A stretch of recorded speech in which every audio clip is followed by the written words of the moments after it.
it's a treasure trove of exactly what makes sequels bad. It makes almost every single sequel a mistake, and I'm just like, that's a great line. Pizza time. Pizza time. Pizza time. You like pizza time. Pizza time.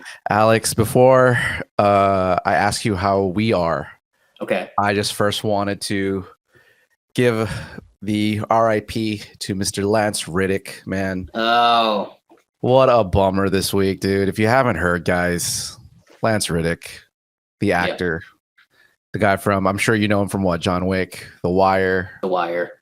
I remember him from Lost because that's the first time I ever saw him. He was on Lost. I didn't know he was on Lost. Yeah, he was. I did not know that.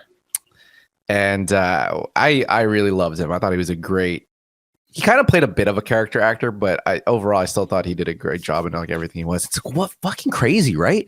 Yeah. The guy was 60, man. 60, the guy was 60. Like my dad's 60, you know? I mean, cherish every moment. RIP, man. He was a fantastic actor. In my opinion, one of the most underrated, underserved actors in Hollywood. 100%. Kind of like a guy we'll talk about later in the episode. But I am sad and shocked. It seemed like it was natural causes. That's what they're reporting so far. That's what they were saying. Yeah. Like he just, but damn, at 60, bro. 60 is so young. What? I mean, my mom is 64. My dad just turned 60. My mom's turning 60 next year, and I'm just like, that's too soon, dude. Like that's like just way too soon. And so, anyways, much too soon. Yes. Just want to give our respects to that guy. I thought he's always a great guy. He seemed like a good sport. He never complained like as an actor. He seemed like he liked to play the sort of the B character, and he's perfectly happy doing that for the rest of his life.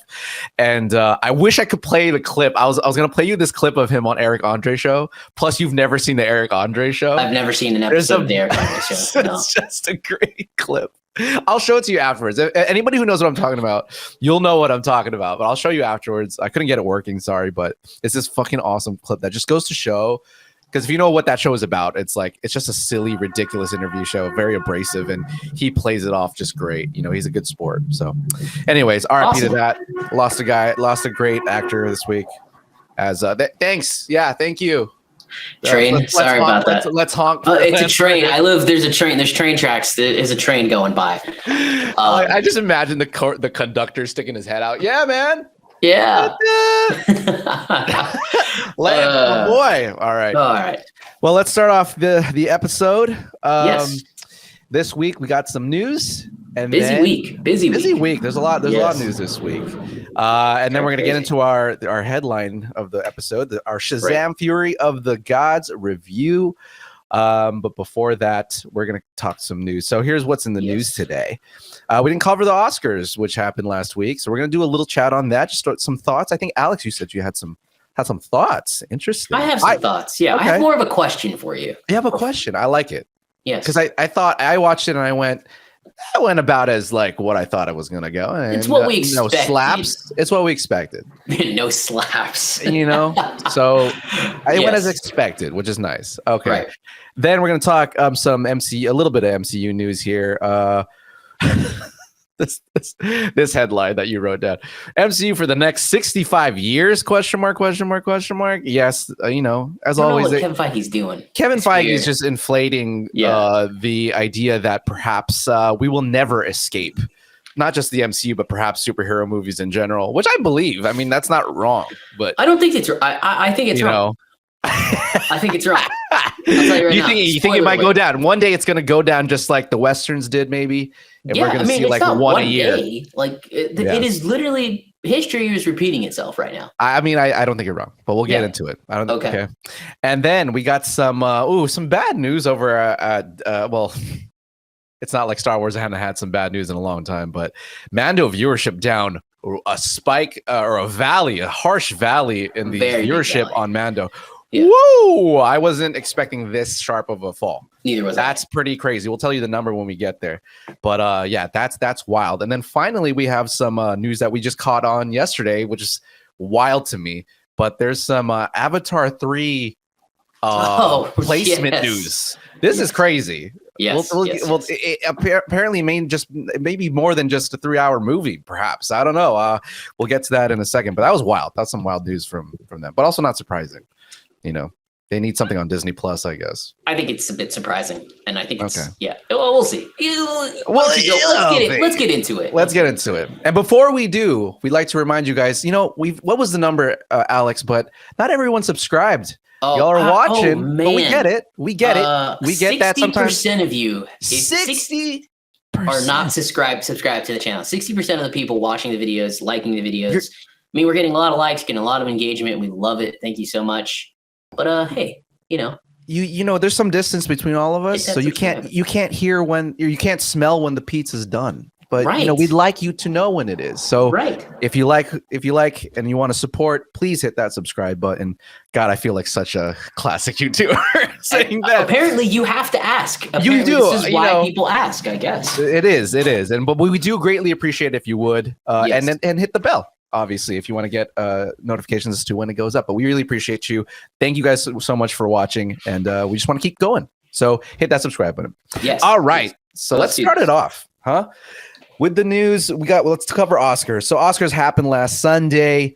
Again, overall, like we just said, it was I think fairly expected. Everything everywhere really just decimated, basically, to no surprise. Although I was most surprised. The most surprising thing for me that night was that Jamie Lee won for Best Supporting. Yeah, that was really. I have thoughts about that. You do? Okay, well, that was the most surprising thing. I thought, as much as it hurt my soul, Maverick didn't get one sound, and it's okay, but to me, it was full on disrespect. That was all I got. Really, not even anyone mentioned Maverick at all after that? Yeah. Okay, whatever. Yep. Anyways, well, Alex, you said that you had some thoughts. So why don't you hit me with yours then? What's going on? Here's my thoughts, Ed.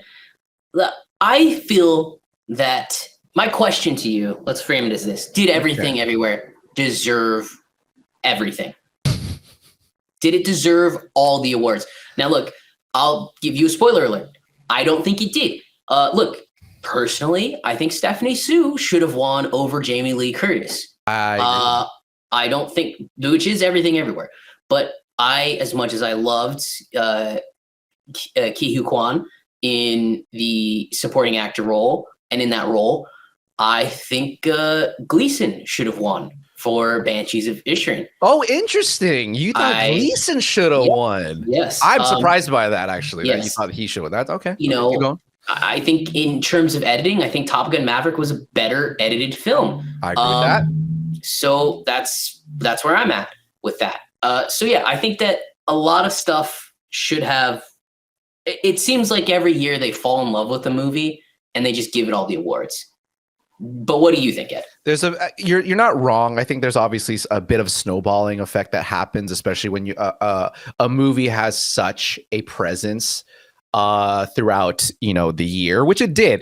At the end of the day, I'm not mad necessarily that Everything Everywhere won all the things it did. I think it was very much projected that it would, but it is what it is. I totally get it. I'll say this: the Oscars favored stories this year. It's pretty clear, and I'm talking about the personal stories of with Brendan winning for actor. Should he have won? I personally don't even think he did have the best performance. I think Farrell maybe. I think Farrell should have won personally. Yeah. But they favored his story, and there you go. And again, I'm not banking on it. That's fine. Ki Hu Kwan, Michelle Yeoh, the Daniels, that whole story, it makes sense. When you see them win, look at the speeches they gave. I mean, it was just such a great, heartwarming time. I call it whatever you want. Maybe it's like a rebound from last year when we had some hate on displayed on screen, and this is all love. So call it what you want. But I totally agree with you. Do I think Everything should have won everything? No. Again, I don't need Jamie Lee should not have won. I actually don't think Stephanie Sue should have won. In my personal opinion, you're gonna go. I know you're gonna go. I went Carrie Condon. I wanted Carrie Condon. Yeah, she had an incredible performance that came out of nowhere. Easily the best one, in my opinion. I would agree. Yeah, I also think I love Key. I love Key.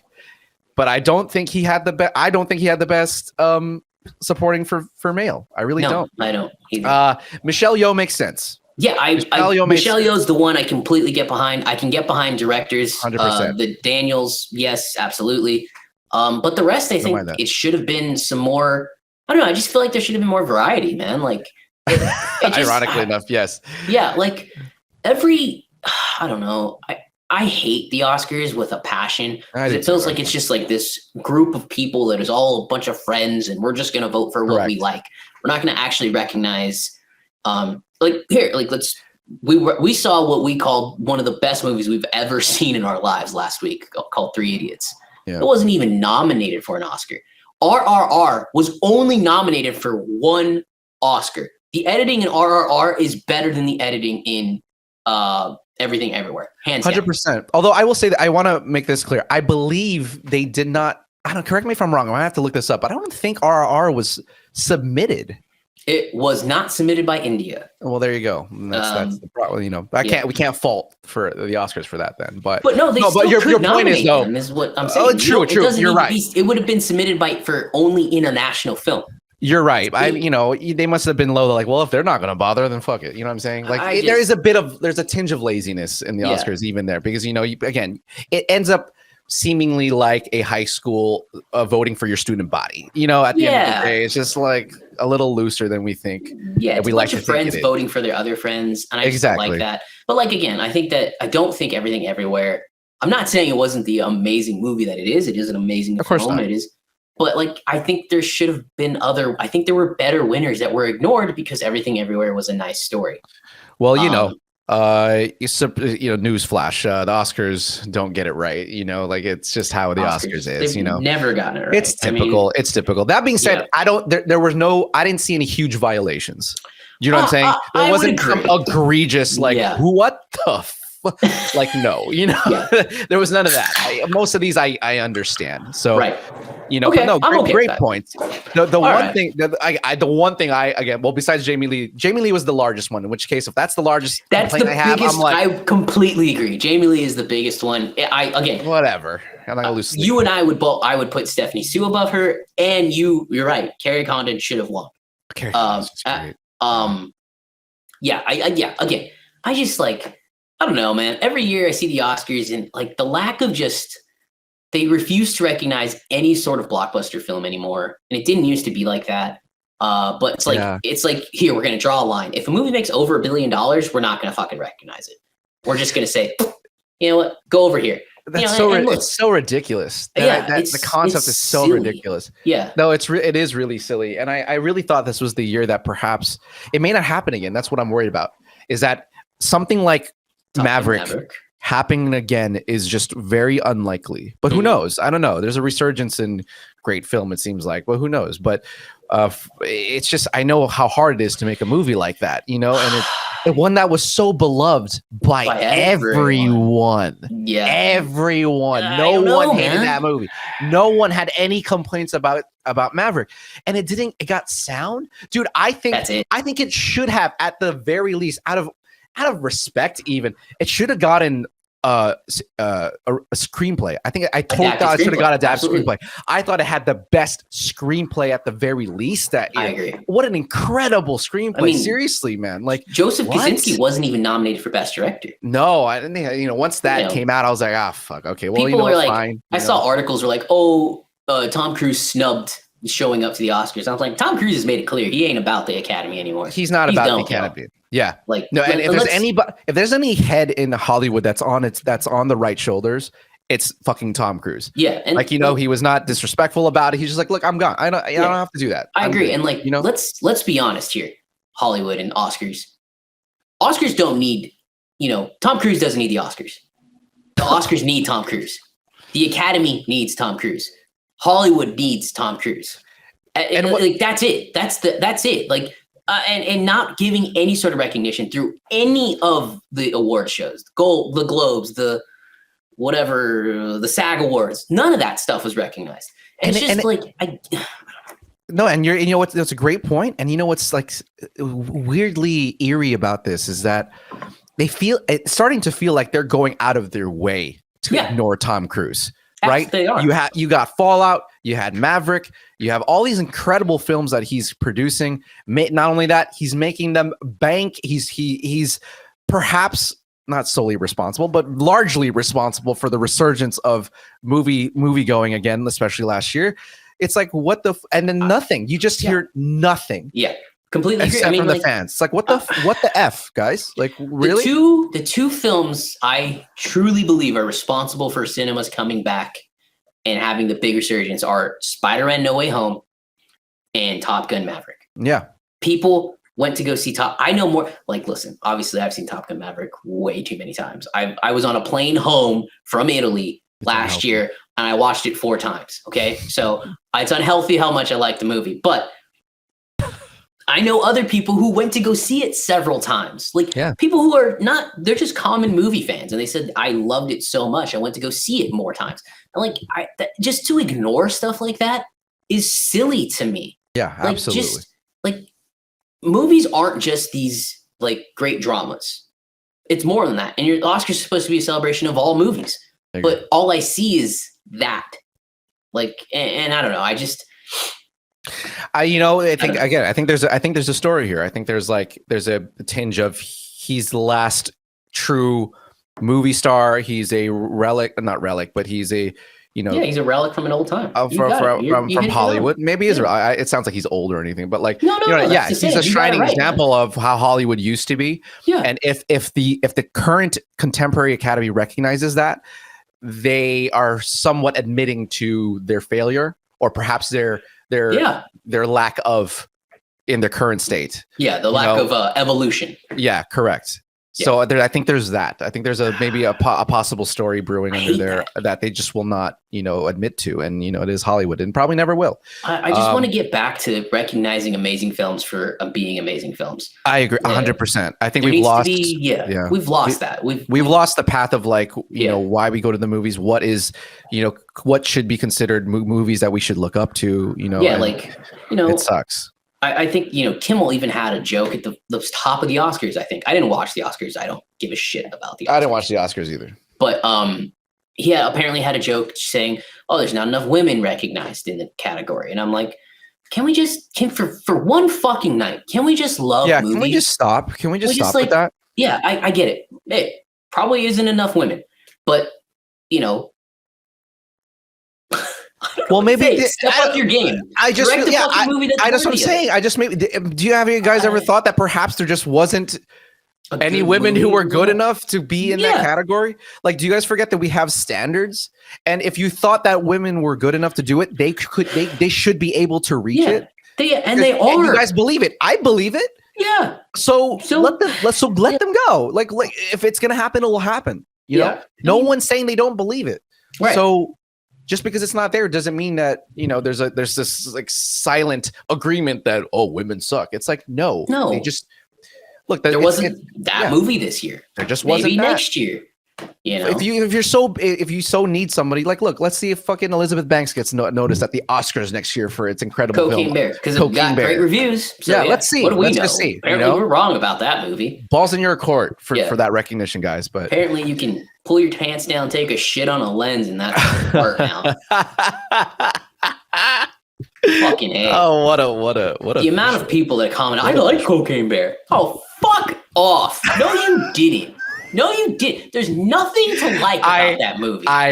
One of my editors, she said she was apprehensive going in, and she saw it and she goes back to me. She's like, it's exactly what I expected it to be. And I told her, obviously, I'm like, well, I absolutely, I like movies and not movies that are not movies. Yeah. And she's coming in on me like, oh, so you don't like, dumb movies?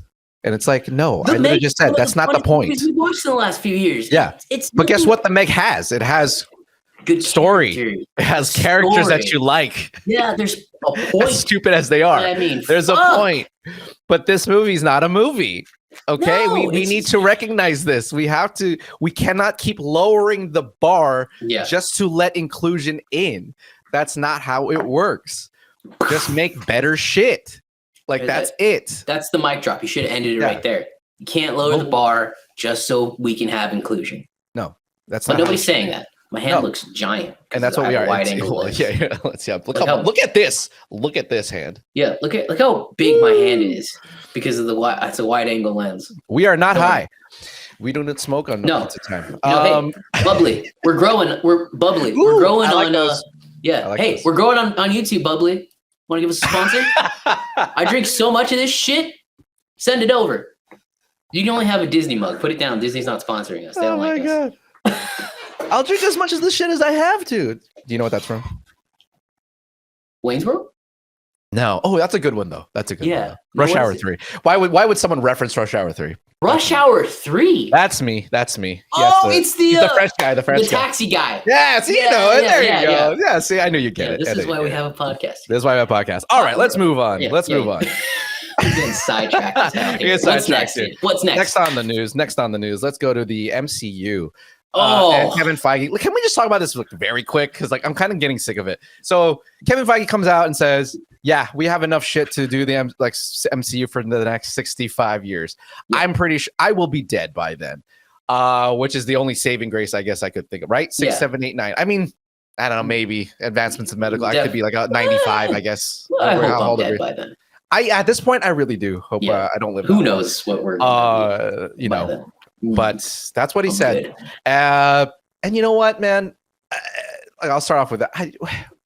Please. Whatever. I mean, whatever. It's just, again, it's the marketing genius coming out. It's not. You don't think so? I'm sorry. It's not. Well, just because you disagree with it. Some people might think they want to say they want to hear that. Is all I'm saying. Yeah, no, I don't either. No, it's a bunch of bullshit. Who at this point it seems like a threat. Like, watch out, Kevin Feige, because you're not exactly in the placement to sort of say something like that. But no, it's ridiculous. I don't. Whatever. Let's be quick. It's ridiculous. It sounds stupid. Yeah. I hope not. I want other genres to have its placement. I want let's have a resurgence of another genres, freaking sci-fi again or something. Well, sci-fi has hardly been gone, but I think it's been gone, Ed. It's gone. Sci-fi. Yeah. And by the way, strict sci-fi, not superhero sci-fi. Yeah. Yeah, you're right. Maybe we're done with that. Let's have westerns back again or something. But we're kind of getting done with that. Well, what did you have to say about it? I just think it's dumb. Me. It's just it's just like Kevin Feige continues to put his foot in his mouth.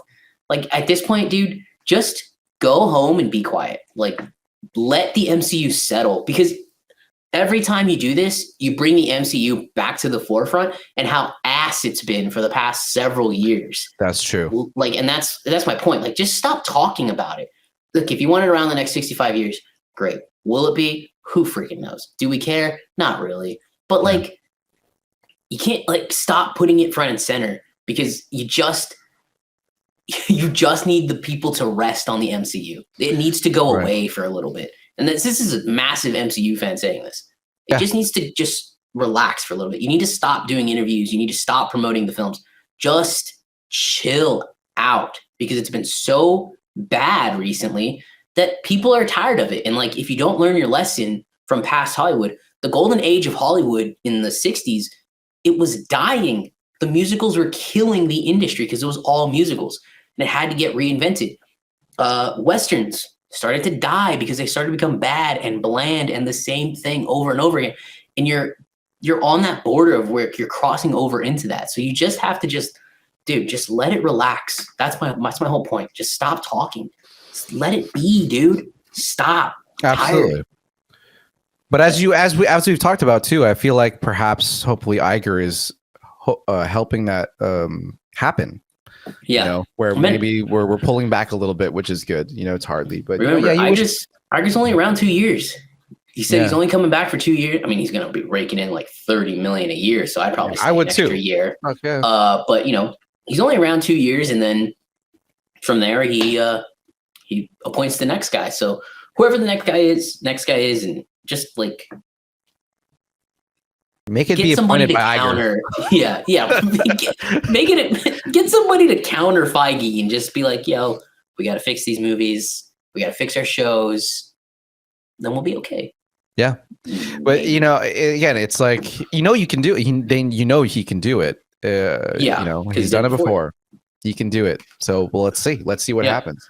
The world's a different place though, too. So who knows? There's a lot of factors, that goes into these things, and who the fuck really knows what's going on behind there. But it's like, it's clearly it needs some course correction. And also, just no more Feige. We're good, man. Don't stop trying to place a bandage on a second degree burn. Okay. Just we're good. We're hurt a little bit. Yeah. We're hurt, but just fix it, Just let it heal. It all takes time. Yeah. But it doesn't help. It's like you're picking at a scab. And hopefully it doesn't take fucking 65 years to fix it. Jesus. All right, let's move on to the next piece of news here. This one I'm really wanted to talk about. So Mando, The Mandalorian season 3, which I believe it's in its 3rd episode this week. 3rd episode, yeah. It got really great reviews. Oh, did it? Yes. Okay. Well, it didn't get great viewership, unfortunately, because it's been reported that the viewership for Mandalorian has been down by 27%. Yes. Holy mother of God, that's a huge, unexpected, shocking number of viewership to go down. Wow. Even the climate going in though was like, I mean, no one's super excited about it, but at the same time, everybody loves Mando. I'm sure it'll rise back up. We thought it would probably increase with every episode, and it has not. It has tanked, I would probably say. So I'll go with you. I'll start with you, Alex. What is happening here? What's going on? Star Wars fatigue? I don't know. People just don't care. It's fucking Pedro Pascal, bro. He's on the top. You would think anything with Pedro Pascal right now would be flying off would be just going skyrocketing. Maybe it's because of the helmet. You don't actually see Daddy, with face first. What is it? What do you think? Don't say Daddy. That's fucking weird. Daddy. He's America's daddy. He's America's daddy right now, dude. He's not mine. He's not your daddy. He's America's daddy. He can, You go work on your Joel, and we can come back and talk about that. Anyway, I thought we loved Joel. What was that? I love Joel from the game. He's not my Joel. Anyway. Oh, I mean, I hear you. Yeah. Anyway. Just kidding. He's great. Okay, so I think part of it is actually to answer your question with the most obvious one. Remember, Disney Plus raised their prices, and a lot of other streaming services has raised their prices, and I think Disney Plus has been the one that people are they're axing. Yeah, they're I have admitted that I have. Yeah, it's the first thing I asked. Yeah, I mean, my wife loves it, and it's probably the most used streaming service that we have, actually. But it's but we never use it to watch the new shows. I don't watch Mandalorian. Legacy stuff. She watches The Incredibles or other old movies or stuff like that. Yeah, The Vault, and I have it because I'm still a massive MCU fan. So I like to go back and watch any of the Avenger films, I love watching Age of Ultron. I love that movie. Anyway, and IMAX Enhanced is also a great little thing. Oh yeah, that's probably one of the better things. It's pretty great, actually. It's pretty great. Amazing. Anyway. We also have very expensive TVs to make use of that too. Yeah, so I have a $2,500 TV sitting. I think it might have been more than that. Anyway, So I think a big chunk of it is people who cancel their subscription. But another chunk of it could really just be that. Yeah, I think it might be Star Wars fatigue. And let's be honest, the marketing has just been miss for everything Disney the last several big projects. Before you told me it was premiering the week of the premiere, and if we were, because you asked me, hey, are we going to review The Mandalorian? And I was like, oh yeah, I forgot it was even coming. The only reason I knew was because of where I work. That was the only reason I even knew. Yeah, I think that I think the marketing's really started to hurt Disney. It's been real bad. I think they have this rinse and repeat marketing strategy that's not working anymore. So that's a big thing for me. And then the last part is, I just think people are fatigued of Star Wars. And to piggyback on that, I know Andor's ratings have not been great, although it's the best reviewed show, but other ratings were great. Obi-Wan had great ratings. Book of Boba Fett had great ratings. Those two shows were not great. They didn't leave a good taste. You're kind of just they had good moments, but you're just meh. And then Boba Fett, I think Boba Fett was downright bad, in my 100%. opinion. And I think when you come off two subpar shows like that, even after your like amazing season 2 finale, you've lost fans, and you have to recognize that. Like this is the MCU problem. If you don't stick the landing, people aren't going to stick around for the comeback story. So Yeah. To me, that's where I'm at with this. I think that it's just people are tired of Star Wars, and the last two things they've gotten that I think a lot of people have seen weren't the favorite. Andor aside, I think Andor was reviewed great, but I don't think people saw it. Not a lot of people saw that. No. Yeah. I still have it. Even though seen, like, people 2 have episodes. said it's really good. It's very good. Okay. But I'm not engaged to like watch more of it at the moment. Yeah. No, I my take is that I think it really is just fatigue too. I think people are starting to feel like, oh yeah, this is just kind of the same stuff over and over again. Mm-hmm. And to be fair with you, when you look at the story overall for almost each one, it is the same fucking thing. I told you, I'm tired of hearing, well, the rebellion, and then the empire, the rebellion, the empire. It's like we get it. I think we get it. I think we understand that story. It all ends. We know how it ends. You know, are we forgetting that we know how this all ends? Like we knew how it ended years ago, right? Decades ago, you could probably say. And then even with the sequel trilogy, the same ending happened. It's not anything new. I think we're feeling that. It's just the same bullshit over and over again. And they're leaning on the fact that hopefully these characters that come in and out and can kind of distract us from the fact that they just have nothing actually original to actually say anymore. Yeah. And I would bet money, even Andor. I'm sure it's great quality. Bet money that story. I mean, what's new about the story? Tell me something new that has not been done in that story that's already been done somewhere in the Star Wars universe. Tell me. I bet money it's nothing new.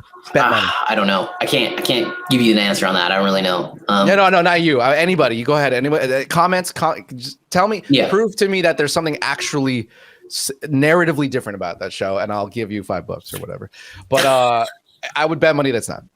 But no, I completely agree with you. I think I'm totally on with you. It's sad, you know. It's quite a shock because it probably is the best Star Wars thing out there right now, and nobody wants to watch it. I mean, just that sentence is like, oh, there is a problem happening right now. Yeah, for Disney.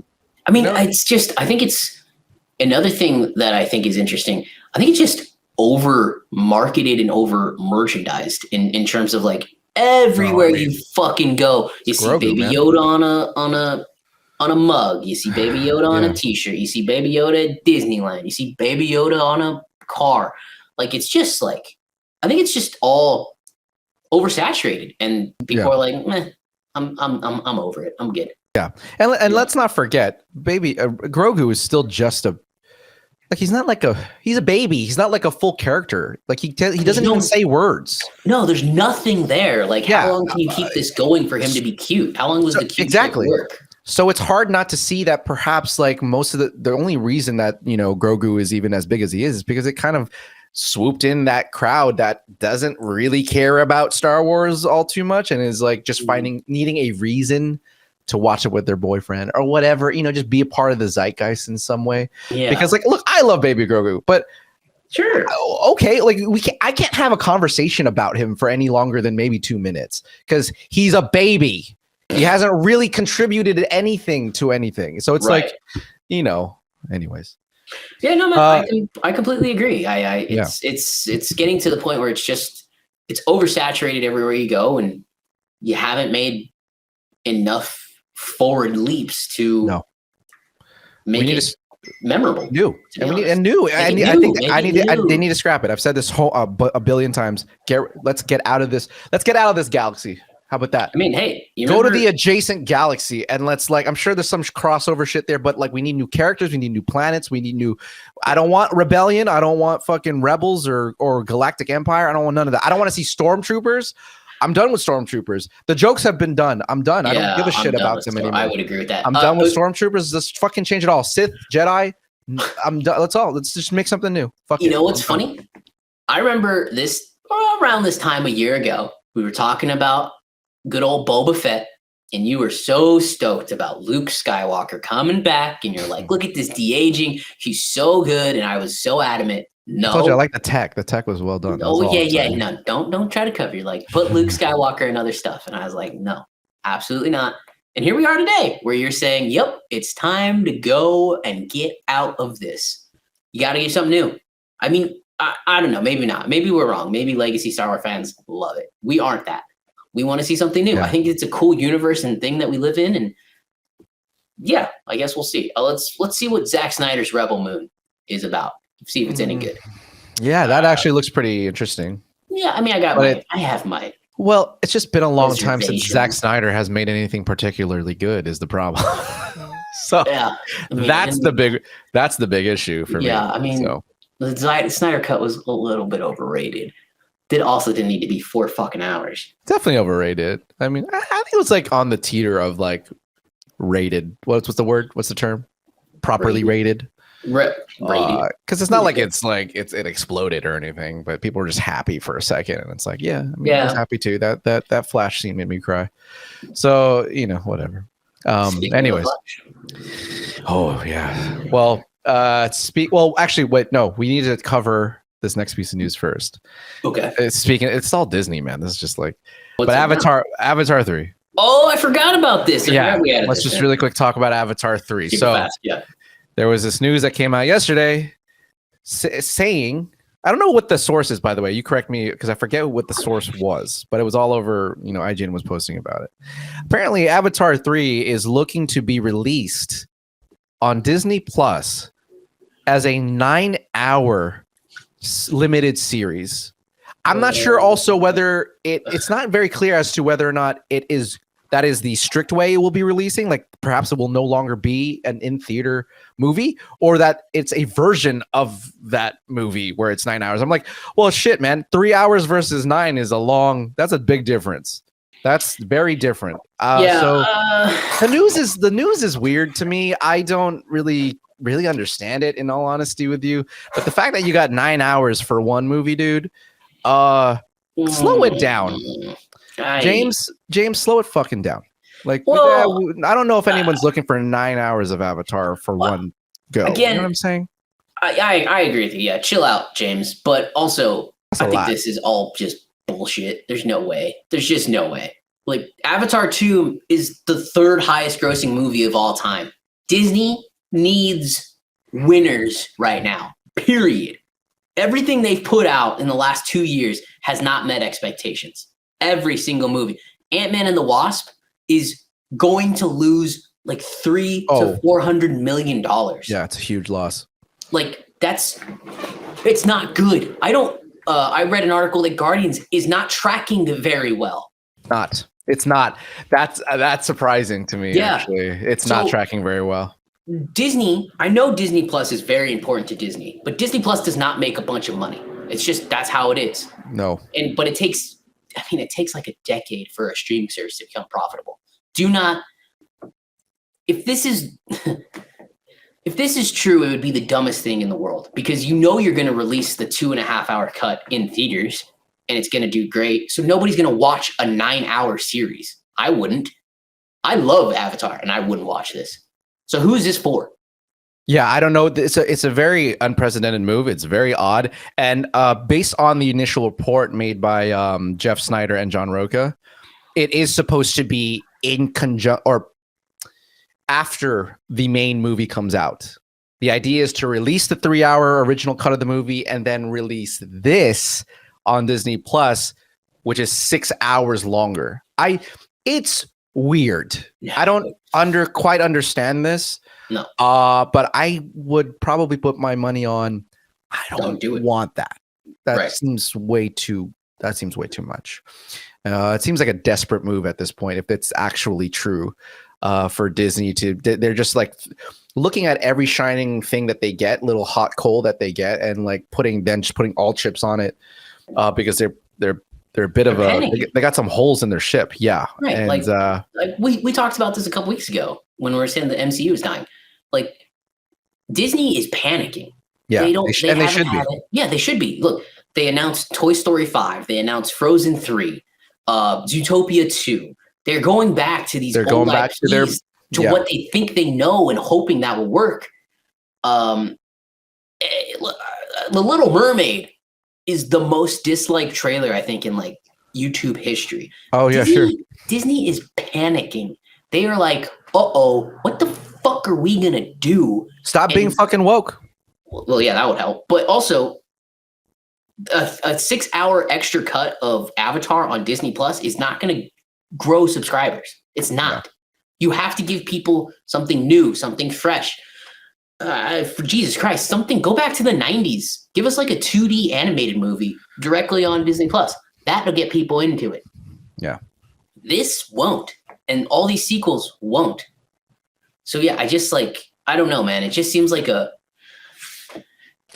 Again, a large part of me truly believes this is all having to navigate the new political spectrum. No, I think it is. I don't think it's even streaming. I don't. Like, look back to everything that they fucked up in the last couple of years. Like, who thought you could even fuck up the MCU? You know what I'm saying? That seemed like, seriously, that was such a done deal. And the moment you try to squeeze in Captain Marvel into a movie that she really didn't need to be in, look what happens. That's like the impetus. Now nobody could give a fuck about Captain Marvel and actually want her out. It's like, is it really that, you know, a surprise that's what they're doing? Look at all their freaking animated movies that they put out. They all got some like gay shit in it or something like that. I don't mean it like that, but you know what I mean. Like, I know what you mean. Forcing shit. Like, look at their shows. Look at even Disney, even Star Wars. Same thing. You know, forcing like Asian actresses that don't mean anything. And then like, and I agree with John Boyega on this. I feel for him in this when they casted him as like, you know, a black actor face front in a Star Wars movie who was teased to be the Jedi, and they pulled him back from it. Like, that's bullshit. Like, and I'm mad about that because like that's Disney going like, oh yeah, we're feeding into it, and then we realized like nobody really wanted that, and it's like, but let's just make movies again, please. The thing about Disney is like it's all losing that bullshit. People are like, oh, look what they're doing. Like no, like to release Black Panther in China, they had to change the poster. They had to put a mask over Chadwick Boseman's face because it was a black man on a poster. Disney's full of shit. Full of shit. Absolutely, Disney's full of shit. So, like, don't tell 100. Me you're going to do all this stuff because, we care about people. But no, you're still a piece of shit company. So just be a piece of shit company and shut the fuck up. Yeah. Because it's not working. You're giving us shit movies. Like, and everybody keeps, I love Kevin Feige because, like the ridiculousness of him. He goes, oh, we don't need China to have successful movies. Well, it turns out you do, Kev. Because it ain't working, dude. Yeah. I mean, Jesus. Like, it's just so stupid to me. He lost the safety net. That's what happens. Yeah. You stopped making good movies. And the focus of Disney has been completely lost. Let's not even bring up the freaking the live action remakes. I mean, Jesus, mother of God, you know? Yeah. What are you doing, Disney? Dude, I have not seen a marketing plan so bad since like forever for The Little Mermaid. Like they're out letting I think her name is Halle Berry. Haley Berry. It can't be Halle Berry. Yeah, no, Haley Berry. Yeah, sure. Yeah, and like I would just be telling her, hey, be quiet. What are you doing? Like, she's like, keeps saying, we made the character better. We made the character a modern woman for modern audiences. And I'm just like, nobody asked for that. Right. Nobody asked for that. But again, we're in a different, you're not going to tell people like that to stop talking about that. We're in a different world, dude. And if you keep hiring these people, what are you going to tell them to shut up? That's not going to work. You fucked up already by hiring these people. It's your fault, Disney, for hiring these people in the first place. You're putting yourself in these boxes, you know? You used to work for people who cared about the integrity of the story, not about political messages. You used to use people who cared about the art and not about how people saw it. But you have one of the best actresses in Hollywood, Emily Blunt, coming out saying, "I'm tired of the modern female character. I'm sick." Yeah, because she's a great example of an actress who is fantastic in her own right and never needed any of that, bullshit. Live, Die, Repeat, which unfortunately was not a great, like, huge success. Not everyone saw that movie, but she's fantastic in that movie. Yeah. She is better than Tom Cruise in terms of her character. Like, Tom Cruise is a fuck up in that movie, bro. Yeah. Like, and both, that whole movie comes together where they're both incredible. And it's like, I get it. I totally get it, Dude, Good for you, Emily Blunt. It's just kind of like silly that we just can't. If you want to have new characters and be diverse, make a new story. People will love it. People will love it. People will love it. Like, just do what the old Disney did. Just make stories that people love. Stop going back into the well and thinking, oh, you know what? You know what will make Little Mermaid better? If we make it a live action movie and we make her black and we make her dad a Spanish man. Yeah, no, I mean, I hear you. I know. Just like, stop dipping into the well. Go, like, people want original stories. I know, like, box office maybe says they don't, but I think they do, because I don't think The Little Mermaid is going to make a lot of money. No. So just pretty clear it's not. I would not want to be part of that press tour. I just it's horrible. Good. But yeah, I mean, we're supposed to be quick on this, but Disney's just not doing good right now, and they need to just reset. Yeah, pretty clear across the board. We're always saying the same thing. The whole thing needs to just be like reset and start fresh and start just doing new things again. Yeah, they're just not. And if you do something new, don't make it woke. Like, I really believe Encanto could have been something really great, but that movie's just riddled with. It's just unfocused, It's such an unfocused. It's insanely unfocused. I've only seen it once, and I was like, I don't get the hype around this movie. No, it's not a good movie. It's not a good movie. It's fine at the end of the day. It came out in a time. It was 2020, wasn't it? Yeah, 2021, 2020, something like that. Yeah, 2021. I would imagine. That was 2021. So, like, we were still in like dark days, man. Like, people were still. Well, sure, but they produced again. They made that before that, though. So it's like. Yeah, I mean, I guess. Yeah. I don't. Anyways, I want to see an amazing Disney animated film again, but I just have no hope anymore. Yeah, no, I agree with you. No hope from Pixar. No hope from anybody. But speaking of hope, moving on to our next and final news topic. Do you have hope in the fact that James Gunn is now officially directing the next Superman film, Superman Legacy, coming out in 2025? This is an interesting one, I think. Yeah. The question is if is he the right choice? Let me go first on this one really quick. Yes, please take it. Please take it. I don't know if he's the right choice. He has written the script, so that's a plus. So he knows the material well. That's pretty clear. Here's why I'm not sure about this. I didn't realize this. This is technically the first time James Gunn is directing what you would call probably like a top tier, A tier superhero. It's not the IP that I feel would use the James Gunn voice that we are used to currently, whether that be like intense humor, gore, not gore, but just like, think Peacemaker. Yeah, no, I know what you mean. He is good. He's great at those kinds of things, but we haven't really seen him do anything else like that. So it will remain to be seen. I believe in him as a director. Don't get me wrong. I love James. It's pretty clear that he knows what he's doing, right? But it's a different tone, and it's also in a different league of expectation. Right? Because usually we give him the shit that we don't expect anything from, right. And then he fucking knocks it out of the park. Here's something that everyone knows. It's one of the most, if not the most noticeable superhero of all time. Mm-hmm. And this is his comeback story in this new world that he's setting up. Yeah. I guess we'll see.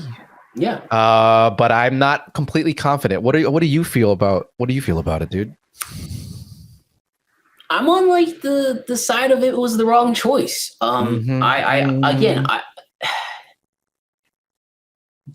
James Gunn succeeds at bringing a band of misfits together and making you love them. I don't know. Even the Scooby-Doo movies, that's what he does when he wrote them. Like, let's be honest. That's true. That's true. I didn't think of it that way. That is true. To this, like the excess amount of pressure that will be on James Gunn. Not only is this is the launching pad of the new DCU, which has to be successful. Because we're going to talk about Shazam, and I don't think it's tracking very well. And this is the last chance for the DC universe to go be movies as a connected universe. This is it. There's already pressure on you because you came out and you had. I think you love yourself a little too much. It seems like you're really feeling yourself right now. That whole video he put out, I was like, damn, he's feeling himself. Maybe he should be. Maybe I'm wrong. I don't know. I think there's some warrant to that. I get it. I get it. Especially when you're a guy like him who probably didn't have much growing up. He was like a nerd, obviously, probably bullied, and he's just like this. He's not your typical man. Sure. And he fucking just keeps killing it. Yeah, I would have an ego too. You know what I'm saying? Like, that's always right. I would too. Fair point. I would too. But anyways, keep going. But yeah, I just don't, because we've never seen it before. So I don't know if he is the guy to do it. That's where I'm coming from. Yeah, exactly. And he already would have been, I guess, overseeing the project anyway, because he's writing it. So yeah, I'm not sold on the choice, Ed. I'm just a little worried about it. Like this will have to be as good as the original Superman. This to get people back on board. Like let that sink in for a second. This will have to be as good as Christopher Reeve's Superman. And you're not wrong. You're not wrong. And will you be able to usher in the new era of Superman? I don't know. I love James Gunn. I think he's a fantastic writer and a great director. And it's so weird to say that and then also say, I don't think he's the right guy. I feel uneasy. Yeah. But it's partly his doing too, because look at the stuff he's directed. Yeah. Well, look at the stuff that and just look at the stuff he's been chosen to direct. Again, it's apples and oranges now, I think, in my opinion. So let's just see. I have faith in him. I have faith that he can. Again, I do think he's a great director, but is he a truly outstanding director where the masters can pretty much take anything and make it their own and make it great. Right. So I guess this will be I guess we'll know. I guess this is the one that we'll really get to see if he has what it takes to sort of step up above what he's built for himself and really push past that. I would have loved to see Steven Spielberg direct this. Direct the Superman movie? Wow, interesting. I would have loved to see that. I would have loved to see old legacy director who, he's hit and miss from time to time. Yes, that's true. Yeah, but when you do like fucking 3 movies a year, that's bound to happen. Yeah, but when he hits, he hits big, fucking hard and big. You're not wrong, man. I'm pretty sure he must have been up in the choosings before for directing a Superman film. You look at his classic movies. I think he actually has his tone. The tone that he hits for most of his movies, I think, is perfect for like a Superman movie that I would see sort of happening. Especially if this is like a younger Superman. Coming of age story. Coming of age, he's great at. Who's better? Who's better at that? Who's better at like getting these characters to sort of like come from a place of infancy to then becoming who they need to be. He's one of the best. So I think that's not a bad choice.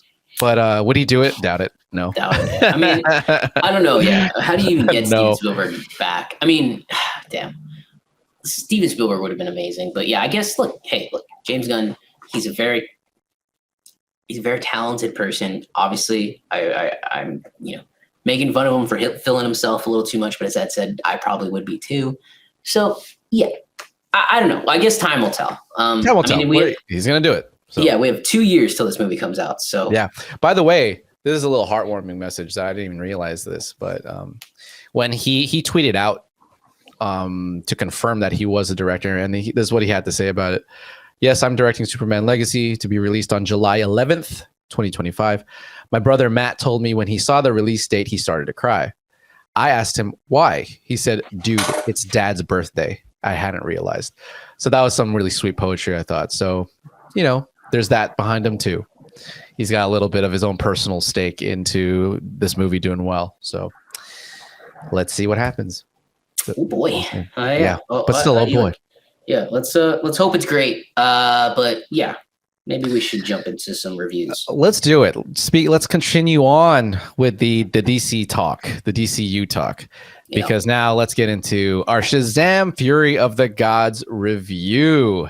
Yeah, Alex and I saw it.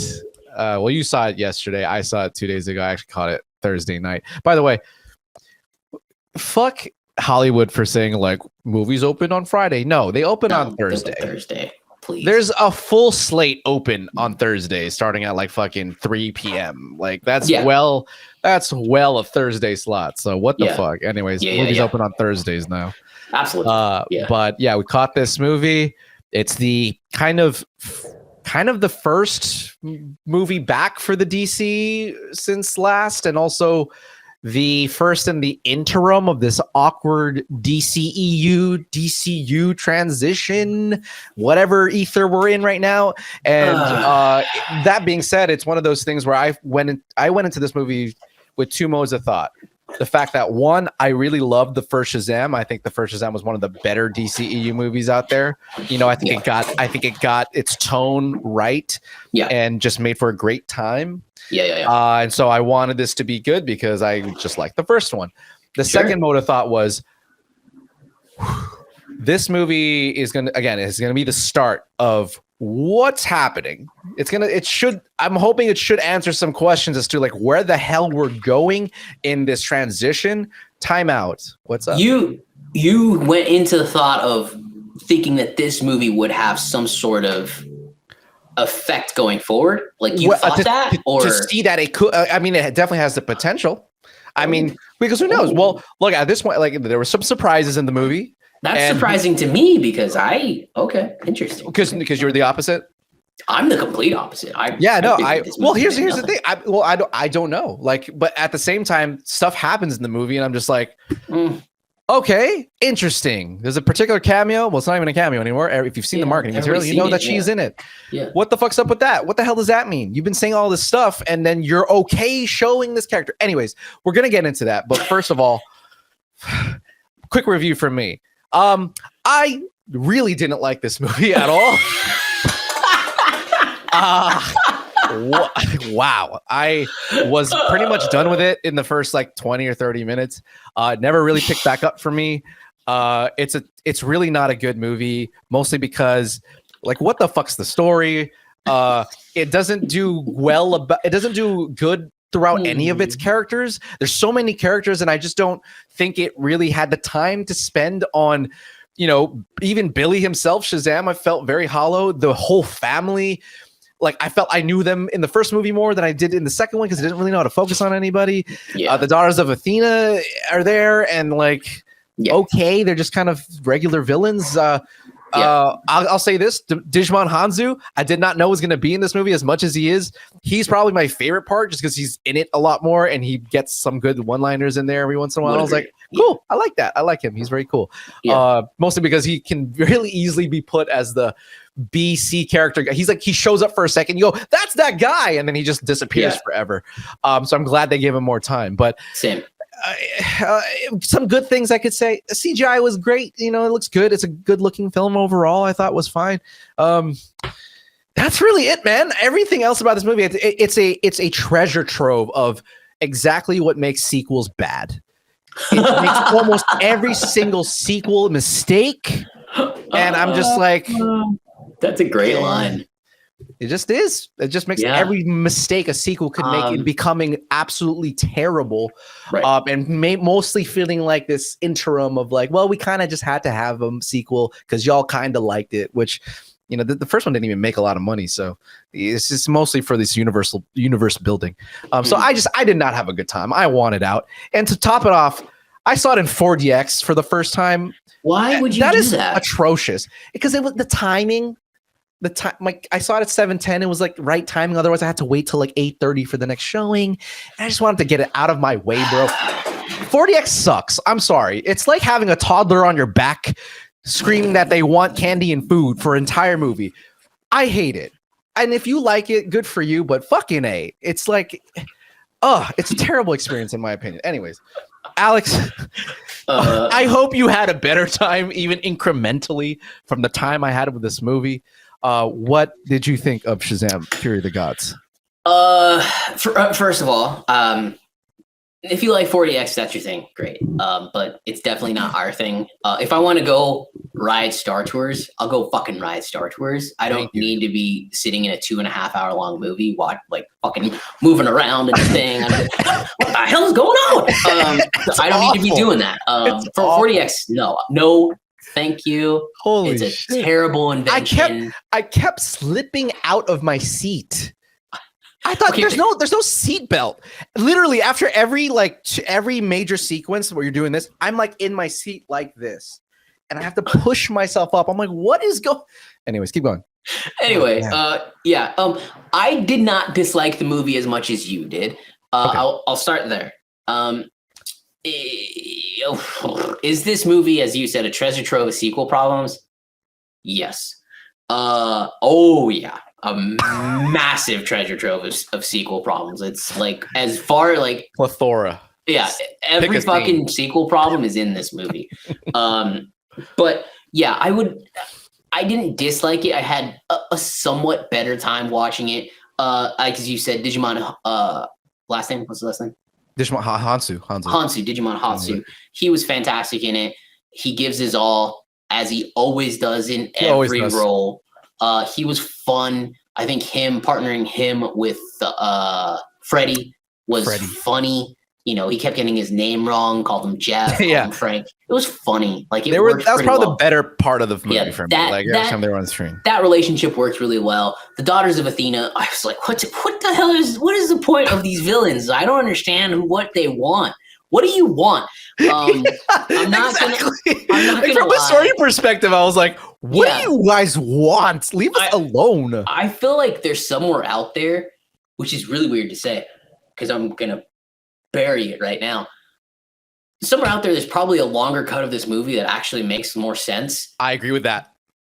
But this movie's 45 minutes too long. That's my biggest problem with the movie. And it could be like, this movie could be an hour and a half, be nice and fine. Because at this point, I mean, you cut out any sort of like exposition of who the Daughters of Athena are. Like, you just pick up and they're there. And I'm like, well, how are they there?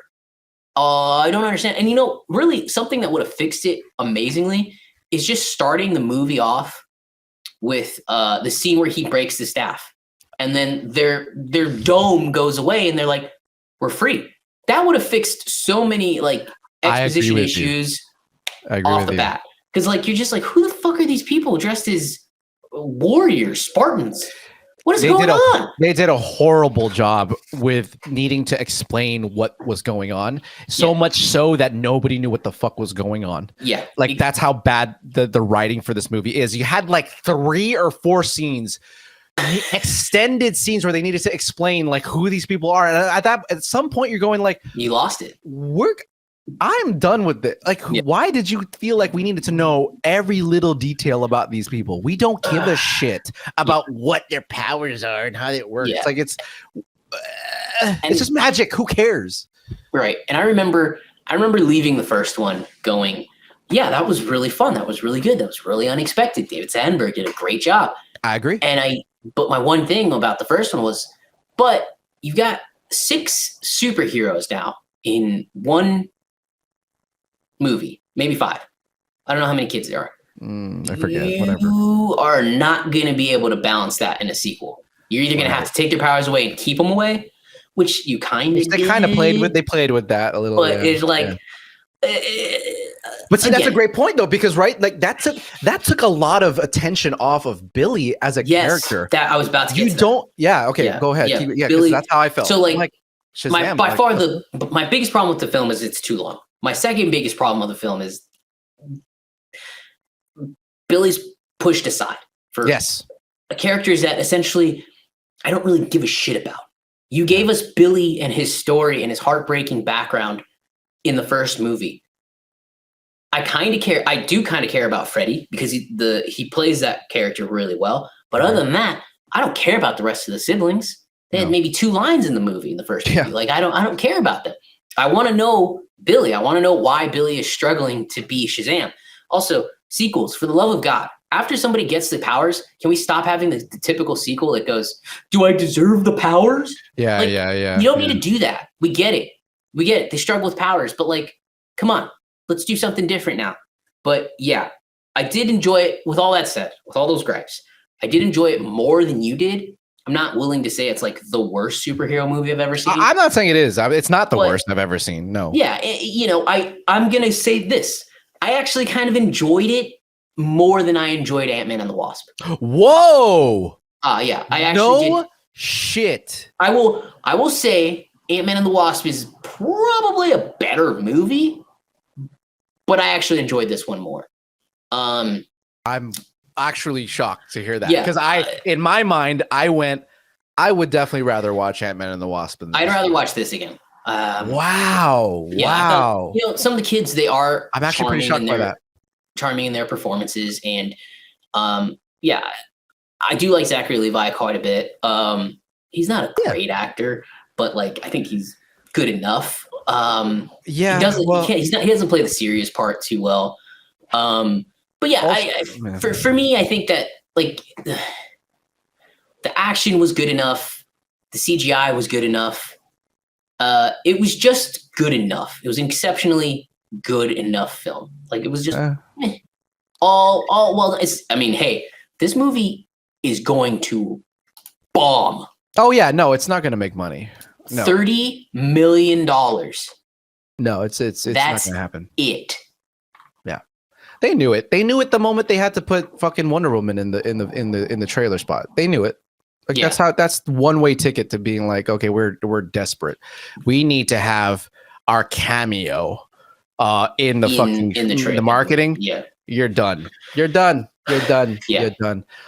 Anyways, well, look, I'm glad you enjoyed it more than I did. I am really surprised that you liked it more than Ant-Man and the Wasp. Maybe I need to watch Ant-Man and the Wasp again, but at this moment, I thought there was funnier moments, cuter things. It's a nice family superhero film for the family. I agree that my big problem with the movie though is that I just don't give a shit about anybody, and that's that's my disappointment. Is that like one of the biggest risks I thought the first one made was that it showed an entire family which no one saw coming, to be the heroes, and I thought that was really cool. I was like, okay, let's see what you guys do this time, and of course I'm fully expecting to see the whole family doing their thing, and you do, but dude, what they don't work together once. Like a half. I'll give a half a point when like Hespera go down into the basement or whatever, and it's like the two sisters and I'm impressed Shazam. You remember the name. Yeah, thanks. Why? Because I think Helen Mirren is actually one of the better parts of the movie. I mean, Helen Mirren's Helen Mirren. Lucy was terrible in this movie. Lucy was terrible. She can't act. What happened? No. She was terrible in this movie. She plays like the same person. Not believable. Oh my gosh. I'm so sorry, Lucy. But yeah, no, not happening. But in that scene, like that's the only time that they work together as a team. Every other shot that they're together in, they don't work together. Even on the bridge, like they're not working together. You know what I'm saying? Like there's not enough teamwork where like we see them beating up like Dungeons and Dragons, right? Like that scene that we love. That doesn't happen. You have 6 heroes with more or less the same abilities, and they don't work together. Like, what the fuck is that? It's a team up. Like they completely failed on the Shazamily part of it, which they more or less promised in the first one. Yeah. I'm like, what the hell is this? And they favored the Daughters of Atlas, building them up, and that's poorly done. So I'm just sitting there going, yeah. What is this all? Who cares? Yeah, like who just gives a shit about any of this? There's no story and there's no characters to back it up either. I laughed a few times, but like it's over long. At least as the problems I had with Ant-Man and the Wasp: Quantumania, at least that had a a story, you know, and had a good villain that there was parts where I was like, I am invested in this. That's a good point. You know? Yeah. I mean, I know. Well, yeah, I'm not trying to. I'm not trying to tell you to feel differently. When comparing it to Ant-Man and the Wasp, like as you said there, both stories felt like they just didn't matter. Yeah, I agree with that. You're like, but what had more? What at least had some semblance of weight? This just felt like I don't know what your story is like at all. I guess that's true because like you sure the weight we know that it's the MCU, it's going to continue, but like here we do have it in the back of our heads. Well, what's the point? Why does this matter? Like again, we can talk about the cameos. We can talk about Wonder Woman. We will, obviously, yeah. And then we can talk about the post-credit scene with James Gunn's wife, the people from Suicide Squad. Yeah. So. I mean, which, by the way, James Gunn, it's hilarious. Your wife gets to stick around while other people get recast. Oof. Well, you know, Peacemaker did do well. Whatever. That well? Yeah, look at it this way. I mean, like, if you're with James Gunn, you're good for life. You're fine. Again, I said it's not like she needs the show. For me, it's like you got to full reboot the DCU. Like cherry picking which characters to keep around is not going to fucking work. It's just not gonna fucking work. Well, let's go in there because that's the other part of this I wanted to talk about, right? Let's go into the Wonder Woman cameo. So she just to set the stage for those. Oh, by the way, spoilers. We can always forget that this is a spoiler review. But so she comes in at the end of the movie. She resurrects Billy because Billy like dies or whatever. I would have left him dead. I did. I was thinking, oh, that's a good. I like that. If anything, that's the end of Shazam. That's it. Yeah. That's all you had to do. Yeah. And they like show him dead. And I'm like, okay. Yeah. And then, of course, it gets rewritten with a fucking Wonder Woman cameo. Really? So she comes in. She's like the only other god left or whatever the fuck. So she's the only one who can like make the spear, like the stick work.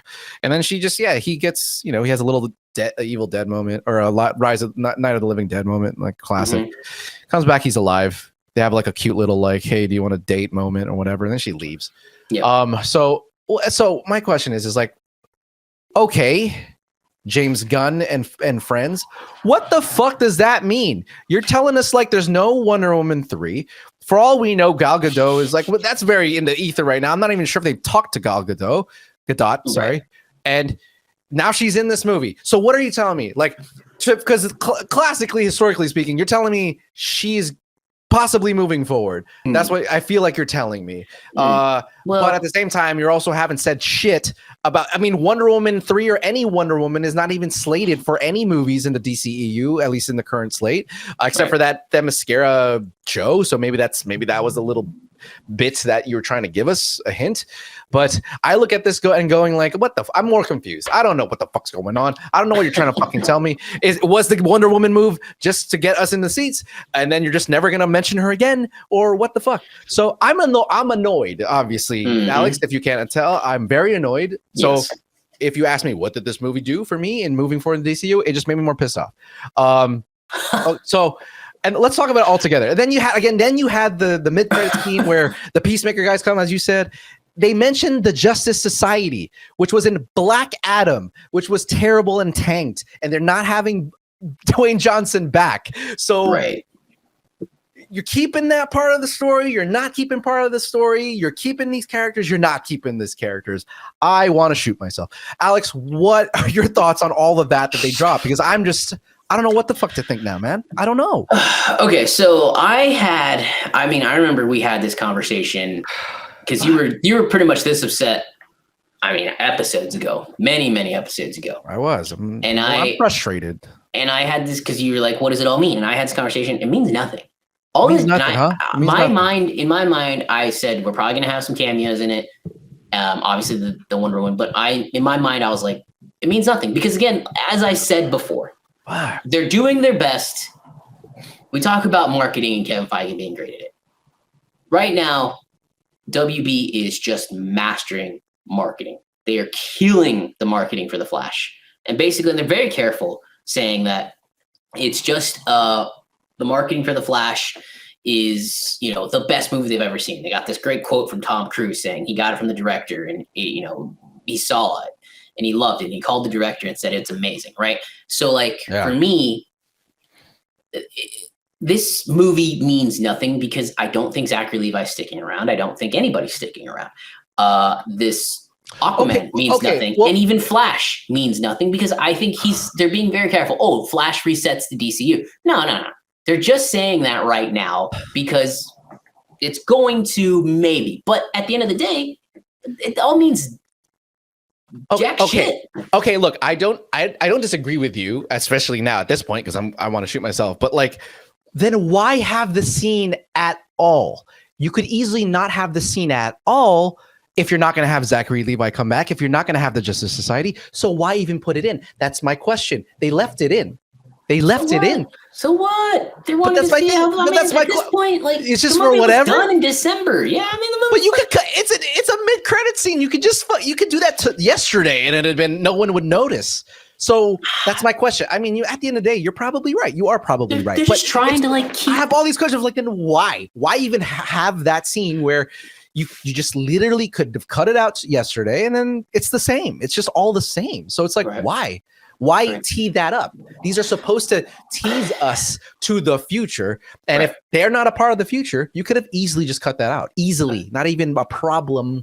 Bye. Yeah, I mean, you have very, very good points. You could easily cut it out, but I'm confused. I just don't think they're in the business of that. They're just trying to say, you know what, we're going to continue to tease. We're going to continue to see what happens, see what's good, see what's not good.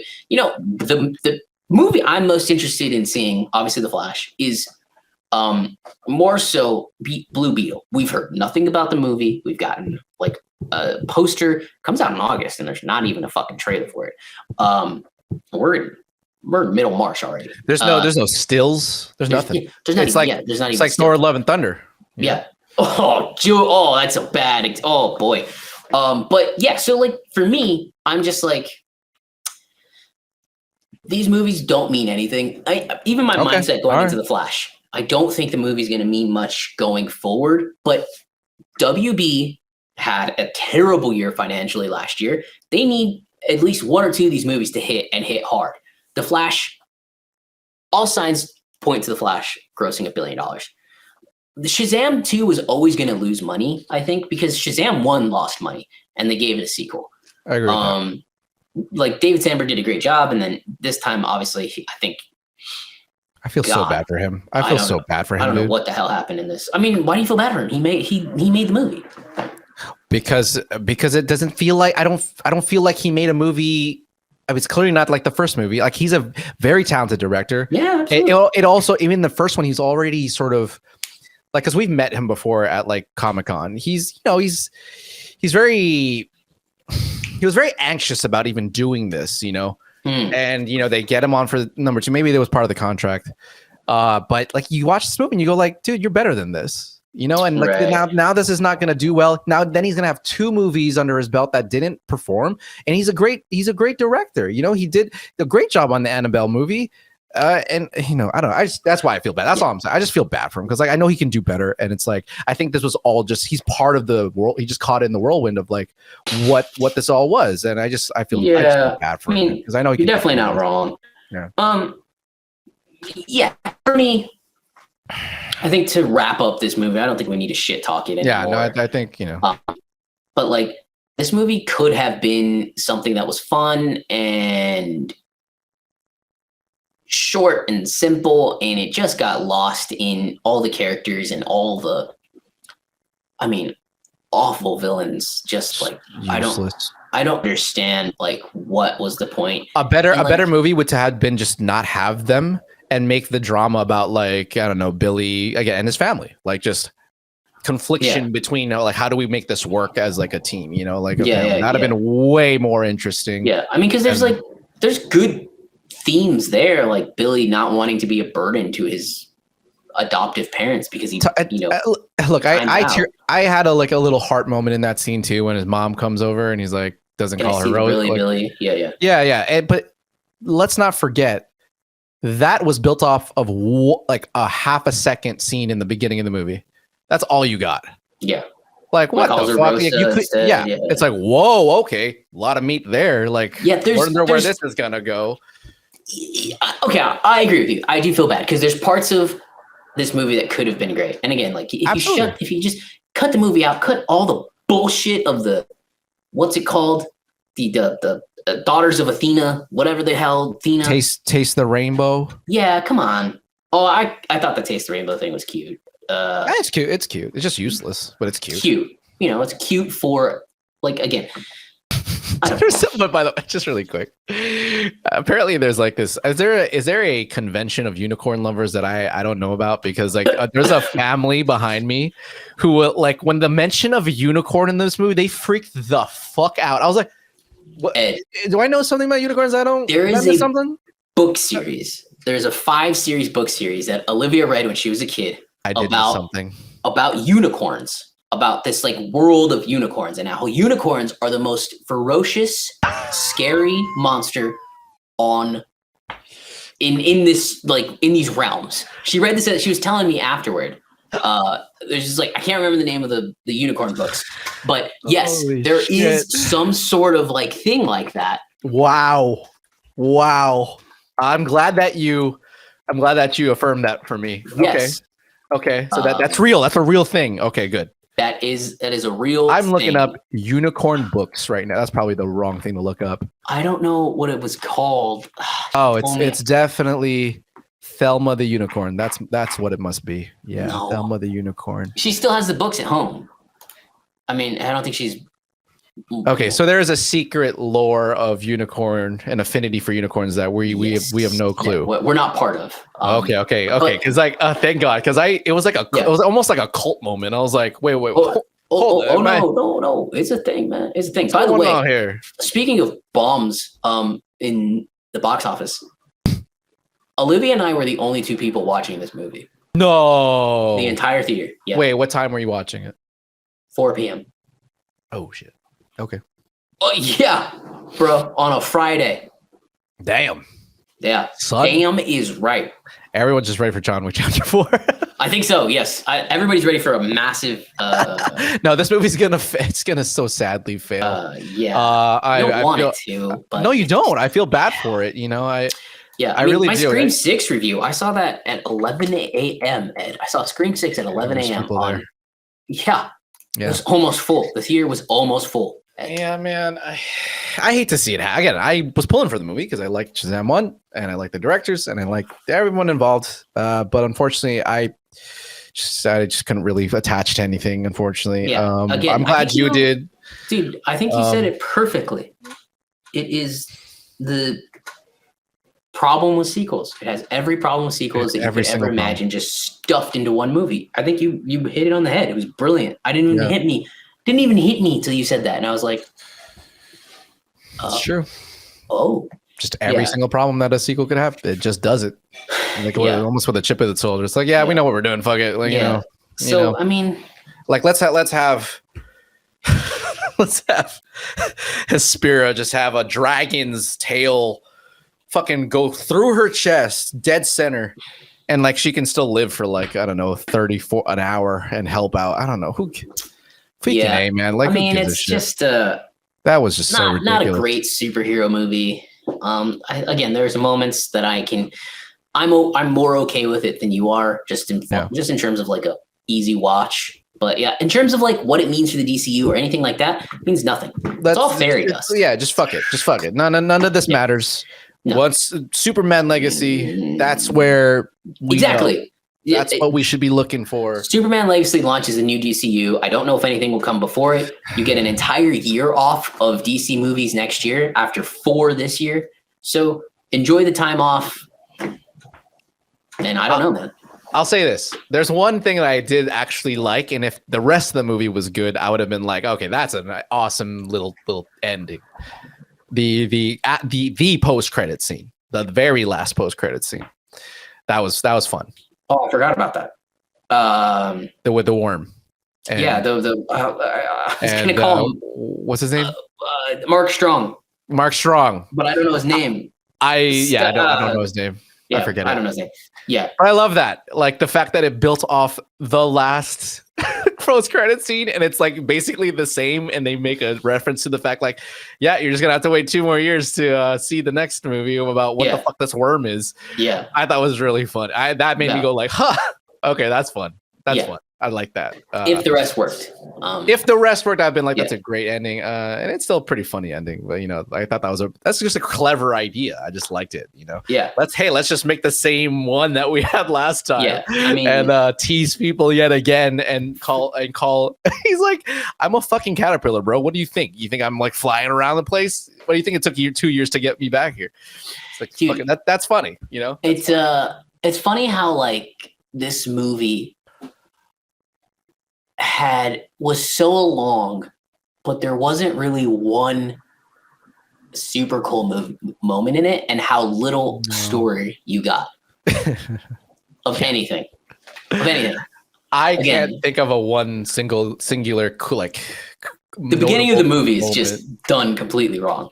Just like fucking, I don't know. Just show. I need a better explanation of who these people are. Like, you can't just throw these villains at me and be like, okay, this isn't fucking Thanos. You can't do that. I just don't know. Like again, if maybe the Flash or Green Goblin or something like that, where you're like, it's a big villain, Joker. You don't need a backstory to know who the villain is. These aren't those people. Like, no. I don't know who these people are. The daughters of like, what are you talking about? Yeah, right who are they? What purpose? Where did they come from? Yeah, why are they strong? I don't understand. Like, where do they go? Is there like another realm? Where is that? Greek? Where's that point? Greece? I don't know where that thing is. They're up in the clouds. Like, where is that? Yeah, like they don't explain that at all. Things that need explaining. That's one of them. And they explained a lot. They tried explaining a lot already, and they just completely got the wrong things to explain. I was just like, exactly. God. Like, this is so frustrating. I think that's it. And, let's end it. We've talked enough. Yeah, we're done. We're good. All right, so we, Shazam. If you want to go watch it, go watch it. But apparently to Alex, and now to me, it's all fuck all anyway. So it doesn't really matter. Anyway, it means nothing. It means nothing. But that's our review, guys. Thank you so much, as always, weekly, for indulging us in our talks. We love you. We'll see you later. Hit subscribe again. Yeah, thank you there, and hit the bell, and then for more of these, and we'll see you later.